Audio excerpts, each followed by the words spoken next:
Okay. All right. Any other questions? No other questions. We can move forward. Okay, so the next bill is the last one. It's House Bill 24-1079, persons detained in jail on emergency containment. So beginning July 1st, 2025, the bill would prohibit a law enforcement officer or emergency service patrol officer who takes the person into protective custody, and they would not be allowed to detain them in jail. This would also mandate new reporting requirements. So essentially what the bill does, it adds language that prevents police from bringing persons who are placed in protective hold to jail for their own well-being. Generally, jail is served as a last resort for people to be put in a hold. They would typically be taken to an M1 hospital for evaluation or brought to a detox facility. So this would force officers to leave people who are unable to care for themselves without assistance if those facilities are at capacity.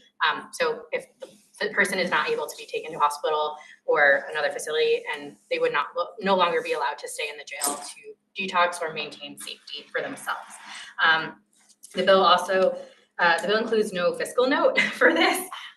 So there's any language in the bill that would address the lack of detox bed spaces or address those concerns for inpatient bed spaces for hospitals as well.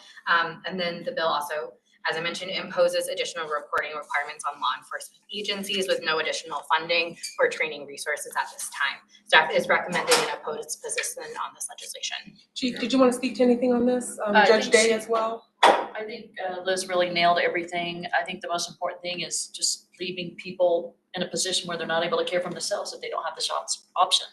So. Okay, Judge Day, did you want to speak to it? I'll have to probably defer, but I think that I've heard some concerns from rural counties as to some resources available or as alternatives. So I know that there's concerns, I think, at least that's what I've heard so far. Okay, all right, thank you, Judge Day.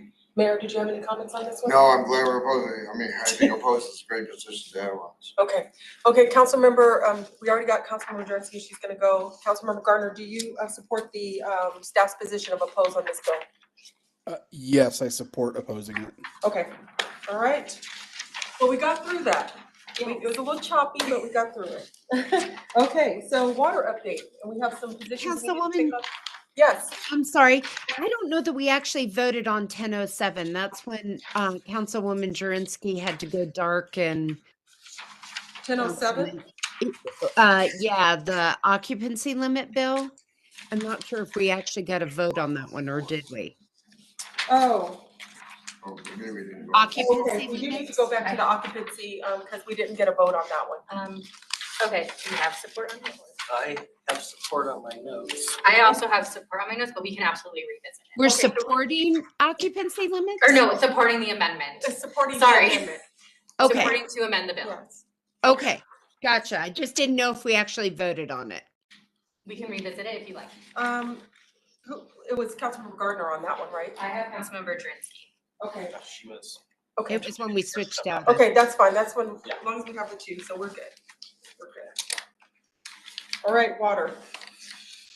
Hi, Kathy. Hi. Welcome. Thank you. We've got one bill today, Senate Bill 5, prohibit landscaping practices for water conservation. And we are recommending a position of support. We've provided rationale in the packet, but Marshall Brown is here with us today, so I'll turn it over to him for any details. Okay. Is there any, Mayor, do you have any questions on this one? While you're here? Marshall, could you go over it? Just kind of give a brief. Yeah, brief summary. The legislation being proposed is almost completely consistent with what Aurora did in our water conservation ordinance. The legislators who put this one together are very much looking for ways to make a positive impact on water use in Colorado. So they looked at what Aurora had done, a few other municipalities in the space of non-functional turf, and put together this bill in cooperation primarily with Denver Water, interestingly, that would prohibit non-functional turf in the same areas that our ordinance does, with the exception of it does not get into residential spaces. So it looks at transportation corridors, it looks at industrial uses, and it bans non-functional turf in those spaces. It's silent on residential, so our bill goes, or our ordinance goes a little further than this bill. Now, there is one thing this bill is proposing that we did not in our ordinance, and that is it bans artificial turf in those same spaces, and it bans invasive species, which is a good idea. We just did not do that because it was a little outside of the scope we felt in ours.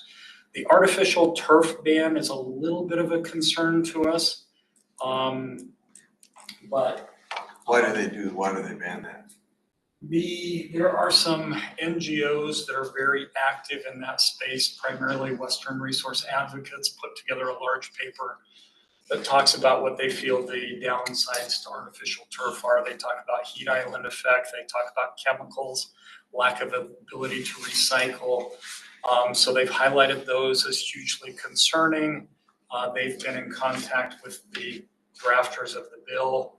And they agreed that that was concerning and that we should not use artificial turf in those spaces. There is an exception for sports fields, so it allows artificial turf there. So it's a little bit of a concern. There's probably we feel or felt in our ordinance, the way our code addresses artificial turf is it says you can use it on a limited basis. It does not count as vegetative cover. We require 50% vegetative cover. So you could essentially use it as a hardscape component in some areas in Aurora.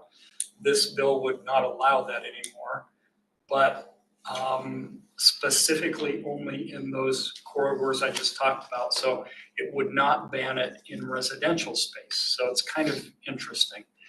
Just commercial, Sorry? just commercial space. Commercial and focused on transportation corridors. The bill, I will also point out, does specifically highlight state facilities, and it raises the bar for what the state needs to do in the space of non-functional turf, not installing it anymore and not using artificial turf or invasive species. So generally speaking, it's a good bill. It's got that one little thing of small concern, but not large concern. The other thing that's been a discussion point on this bill is local control. How does it affect local control? And as we documented in our justification, it still allows local control within general guidelines. And so I guess what I would propose is it's not necessarily overriding local control. Like many other pieces of legislation, it provides guardrails within which local control can be exercised. So we don't think it's a concern there. And again, it's primarily or almost entirely consistent with what we did. I mean, do you have any suggested amendments for it? We tried to suggest not going into the artificial turf space. That was not received well.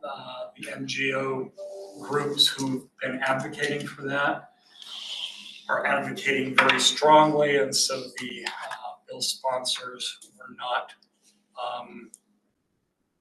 extremely interested in removing that from the bill. So again, for us, we viewed it as a small issue. It doesn't ban the use of artificial turf overall, just in these certain corridors and areas. We actually don't think it's a good idea in transportation corridors. It has more of an application in high-use foot traffic type areas that could apply in some commercial and industrial spaces. So we view it as a relatively small issue, so we backed off. So it doesn't affect, like, say, interior of a house or anything? No. Oh, so you're okay. Okay, all right. I know, it seems like we were about to get started here. Okay, so thank you, Marshall, for that update. Councilmember Gardner, if you're still on, do you support the position of Senate Bill 24005?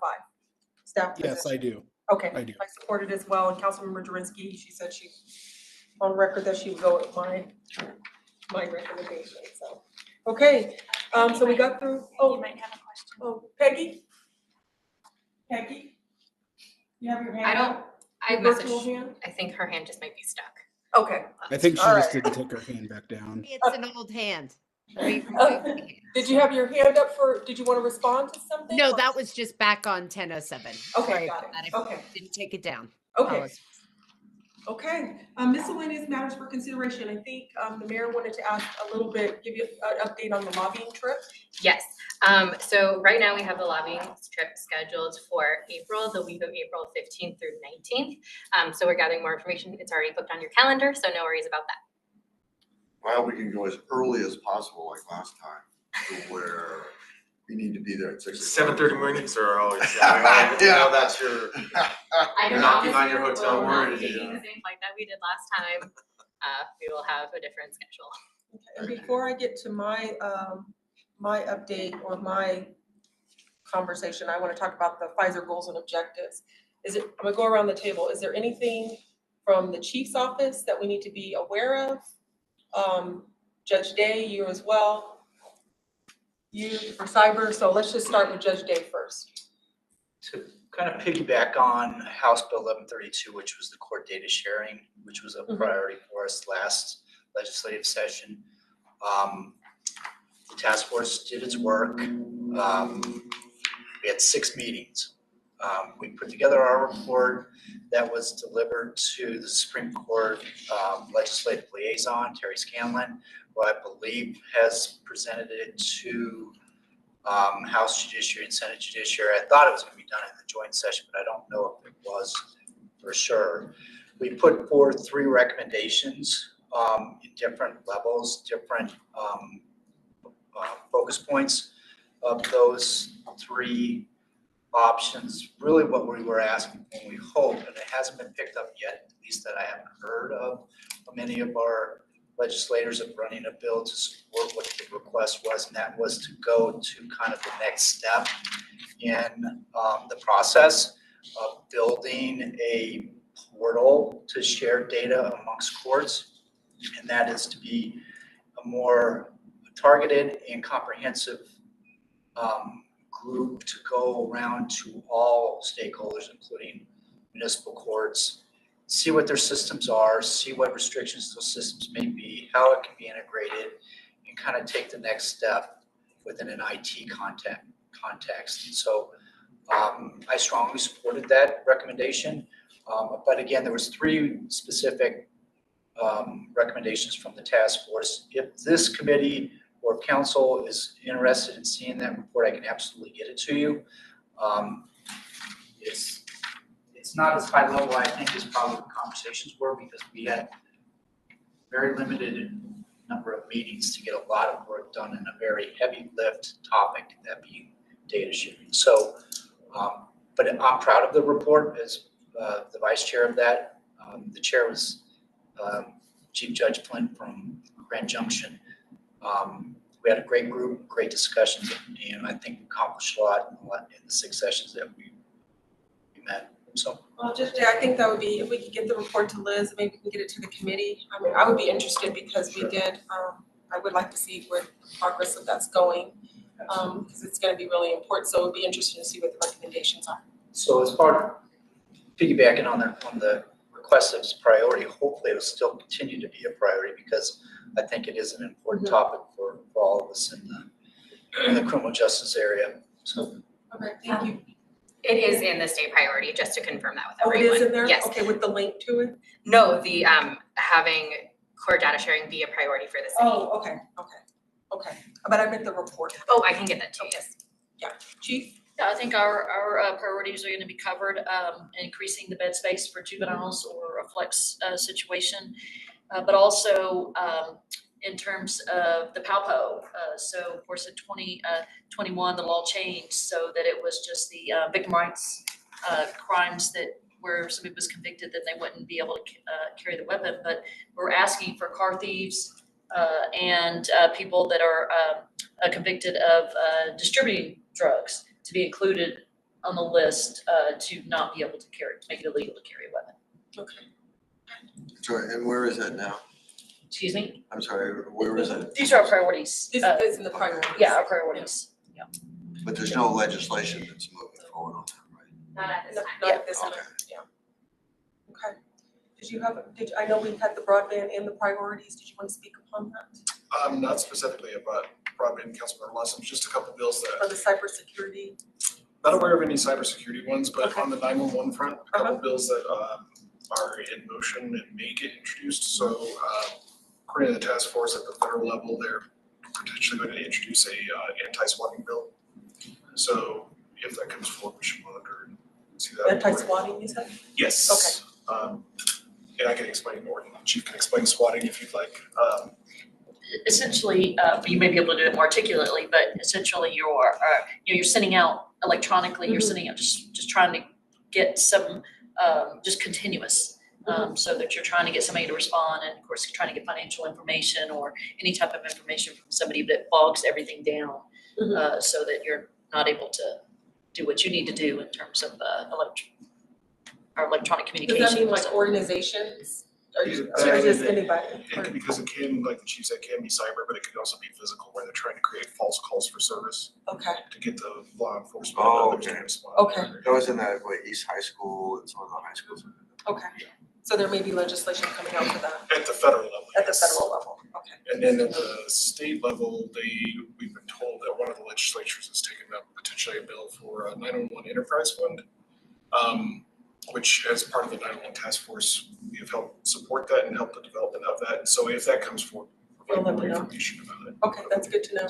We already got water. Is there anything else that we need to be aware of for water On water, at this point? Marshall might be going out to DC Okay. and having visits on May 8th. Okay, I might be going out to DC maybe in March, Okay. having some visits.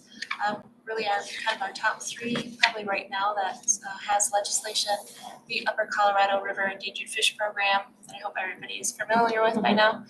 The reauthorization on that has both a Senate and a House bill out there.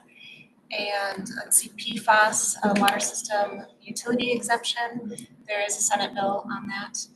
And third, we hope for the reintroduction of the Water Conservation Tax Rebate Parity Act. And so those are probably towards our top three. okay, and I'm sure I just want to make sure I'm kind of having some subject topics that we're gonna, and then Trevor, lastly, tax or anything with licensing.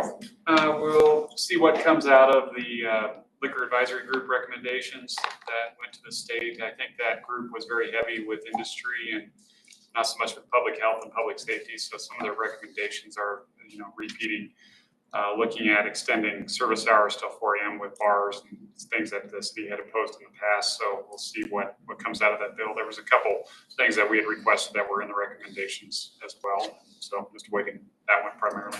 Okay, and then for my colleagues online that can't hear me, Councilmember Gardner, do you have anything that you want our state or federal lobbies or anything to bring up while we have you online that you could think of at this time? Not anything for right now, thank you. Okay, all right.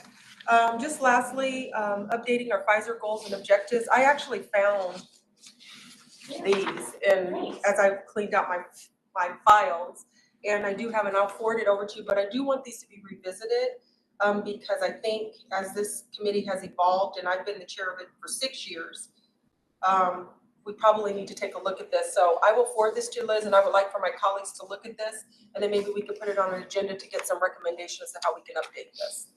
So, all right. And then lastly, our next meeting will be virtual. It will be February 2nd. And thank you everybody for coming in and giving me input, and I appreciate everybody being here. Is that 1 o'clock? It's gonna be at 1 o'clock. It's gonna be virtual here. We do every other meeting in person during the legislative session. Okay, and that's it. Everybody have a great weekend. Thank you. Thank you. Thank you, bye-bye. Awesome. Huh? Thank you. Oh, thank you. Sorry it was a little shocking, but this is what I have to, you have to adapt. That's right. Thank you much for Good meeting. Thank you. Thank you. We have time set up. Yeah, well, you mean our lunch? Yeah. Yeah, we want our lunch.